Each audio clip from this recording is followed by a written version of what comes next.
Lagi macet, jangan lupa teman macet. Halo semuanya, apa kabar hari ini? Senang sekali bisa kembali nemenin waktu kalian. Kali ini, teman macet ingin mengajak kalian berdiri di depan sebuah pintu rahasia.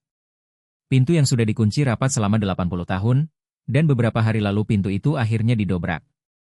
Presiden Amerika Serikat, Donald Trump baru saja merilis batch pertama dokumen rahasia, sekitar 400 file, yang isinya mengonfirmasi satu kebenaran pahit, kita tidak sendirian. Selama ini kita sering dibilang kalau UFO, atau yang sekarang disebut UAP, hanyalah kesalahan sensor atau sekadar fenomena cuaca. Tapi dokumen ini berkata lain. Kita bicara soal kecerdasan non-manusia dengan teknologi yang membuat pesawat tempur tercanggih kita saat ini terlihat seperti mainan kayu. Kenapa harus sembunyi? Mari kita mulai dengan pertanyaan yang paling bikin penasaran. Kalau memang nyata, kenapa baru sekarang dibuka? Ternyata, aksi tutup mulut ini bukan hal baru. Data menunjukkan skenario ini sudah dimulai sejak akhir 1940-an, tepat setelah insiden Roswell 1947 yang legendaris itu. Laporan terbaru ini mengonfirmasi bahwa saat itu pemerintah memang menemukan teknologi non-manusia, bahkan jasad biologisnya. Bayangkan posisi Presiden Truman atau Eisenhower saat itu. Dunia baru saja hancur lebur karena Perang Dunia Kedua.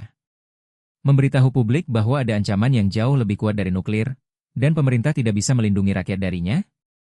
Itu adalah resep instan untuk kekacauan total. Akhirnya, mereka memilih jalan kerahasiaan. Tapi ini bukan rahasia negara biasa. Ini adalah legacy program. Program bayangan yang bahkan tidak diketahui oleh banyak presiden yang sedang menjabat. Kenapa presiden pun gak dikasih tahu? Karena bagi para birokrat karir di badan intelijen, presiden hanyalah pekerja kontrak yang datang dan pergi setiap 4 atau 8 tahun. Mereka nggak mau rahasia ini bocor karena satu alasan, perang dingin teknologi. Amerika, Rusia, dan Cina sedang berlomba melakukan reverse engineering atau rekayasa balik. Siapa yang berhasil duluan memahami teknologi ini, dialah yang akan menguasai dunia. Poin paling mengejutkan dari laporan ini adalah betapa dalamnya legacy program ini berakar. Proyek ini berjalan diam-diam tanpa pengawasan Kongres, dikelola oleh segelintir orang di CIA, Angkatan Udara, dan kontraktor swasta.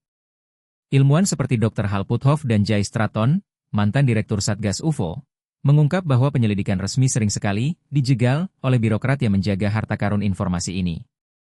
Kesaksian di bawah sumpah menyebutkan ada puluhan pesawat yang jatuh dan berhasil diambil. Jay Stratton bahkan bilang secara terang-terangan kalau dia melihat sendiri entitas non-manusia itu.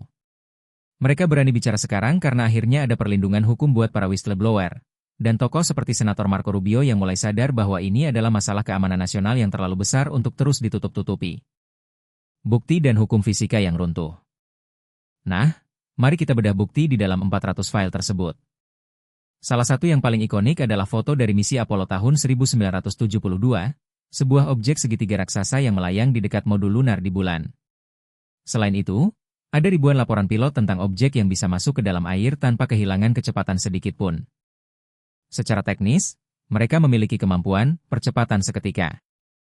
Mereka bisa berpindah tempat tanpa perlu ngegas pelan-pelan. Bagi hukum fisika kita, gerakan itu mustahil.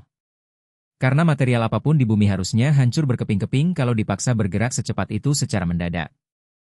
Mungkin kalian bertanya, kalau mereka ada, kenapa nggak tertangkap kamera iPhone orang biasa? Sebenarnya banyak, tapi sering kita anggap editan atau drone. Namun, Dr. Harold punya analogi yang sangat menarik soal ini. Beliau mengibaratkan manusia sebagai semut yang hidup di pohon di halaman belakang rumah. UFO adalah pemilik rumahnya. Selama berabad-abad, pemilik rumah mungkin gak peduli sama semut itu. Mereka gak sembunyi, mereka cuma lewat karena semut dianggap jauh di bawah mereka. Tapi, dinamika ini berubah saat semut-semut ini berevolusi secara tiba-tiba.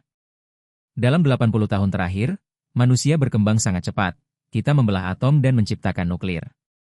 Kita seolah-olah mulai muncul di ruang tamu mereka. Karena kita dianggap sebagai spesies yang suka berperang dan kini memegang senjata berbahaya, kita berubah dari status diabaikan menjadi dianggap sebagai masalah. Itulah kenapa UFO sering muncul di situs nuklir atau kilang minyak.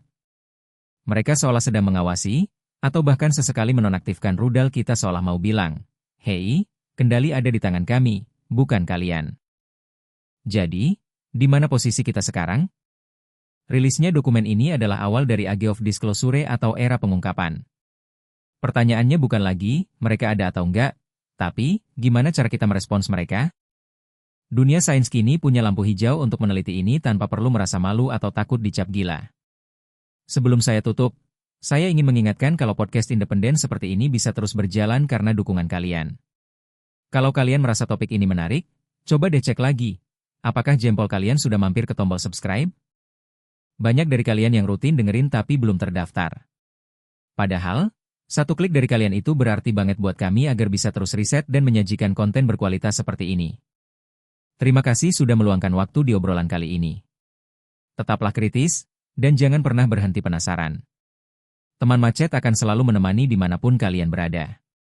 Sampai jumpa di episode selanjutnya. Lagi macet jangan lupa teman macet.